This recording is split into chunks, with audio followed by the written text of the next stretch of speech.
सोचिए जरा, क्या हो अगर हमारे शरीर में ही ऐसे स्विच हों जिन्हें दबाते ही बीमारियां ठीक होने लगे।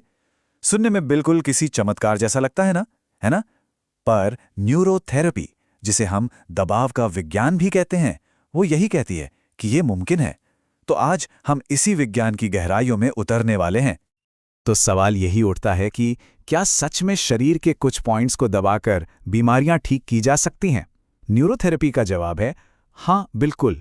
लेकिन एक मिनट, ये कोई जादू या अंदाजे का खेल बिल्कुल नहीं है। इसके पीछे एक बहुत ही सटीक सिस्टम है, एक पूरा विज्ञान जो शरीर की अपनी हीलिंग पावर को जगाने के लिए कुछ खास नियमों पर काम करता है।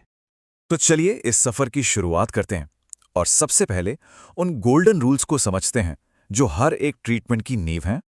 अब देखिए, कोई भी तकनीक लगाने से पहले ना कुछ पक्के नियम हैं जिन्हें मानना बहुत जरूरी होता है।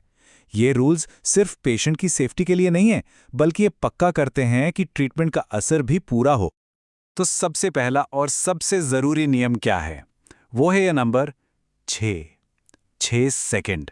लगभग हर प्रेशर पॉइंट को ठीक 6 सेकंड के लिए ही दबाया जाता है, ना 1 सेकंड कम, ना 1 सेकंड ज्यादा। ये टाइमिंग इस पूरी थेरेपी का कह सकते हैं दिल है। ये जो नियम है, ये पेशेंट के आराम और थेरेपिस्ट की आसानी दोनों को ध्यान में रखकर बनाए गए हैं।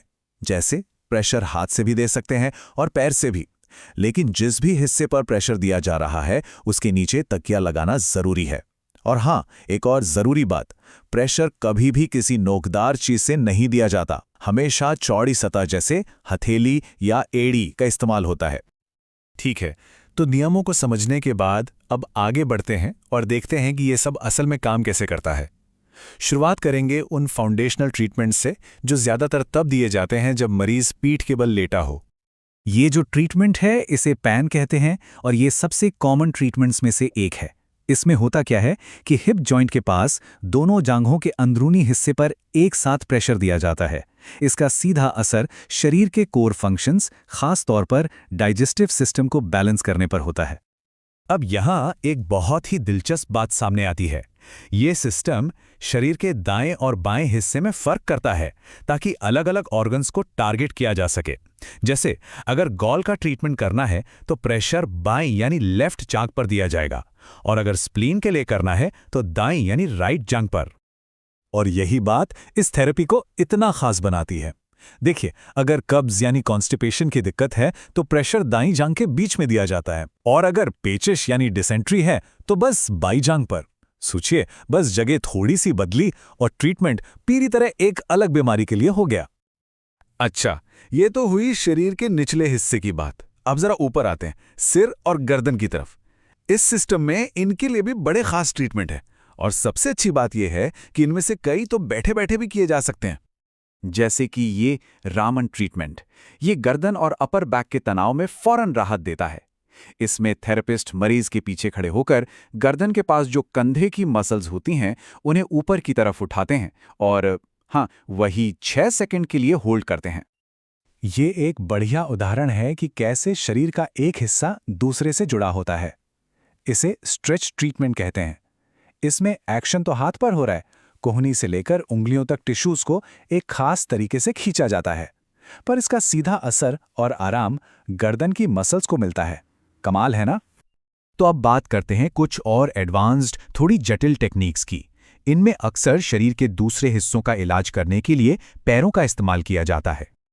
ये टेबल नाभि सेट करने की 3 अलग-अलग टेक्निक्स के बीच का फर्क दिखाती है। ये बहुत बारीक लेकिन बहुत जरूरी फर्क है। देखिए, तीनों में ही काम पैर के अंगूठे पर किया जा रहा है ताकि नाभि के एरिया को अलाइन किया जा सके।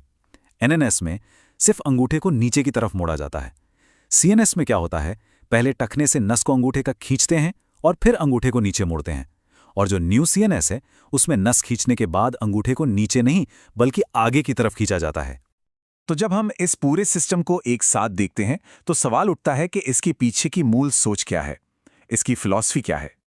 देखिए, ये पूरी की पूरी प्रैक्टिस शरीर के नेचुरल बैलेंस को दोबारा जगाने के आइडिया पर टिकी है। ये एक ऐसा सिस्टमैटिक तरीका है जो बिल्कुल सटीक, दोहराए जा सकने वाले नियमों पर चलता है। ये सही समय के लिए दिए गए प्रेशर का इस्तेमाल करके शरीर के अपने हीलिंग मैकेनिज्म को, मतलब खुद को ठीक करने की ताकत को एक्टिवेट करता है। ये शरीर को एक मशीन की तरह नहीं, बल्कि एक जुड़े हुए सिस्टम की तरह देखता है, जहां एक पॉइंट पर असर डालने से दूसरे पॉइंट पर भी असर होता है। और ये सब हमें एक आखिरी सवाल पर लाकर छोड़ देता है कि हमारे शरीर के अंदर खुद को ठीक करने की जो ये जबरदस्त ताकत है, जिसे शायद हम अभी तक पूरी तरह समझ भी नहीं पाए हैं, उसे जगाने के और कौन-कौन से तरीके हो सकते हैं।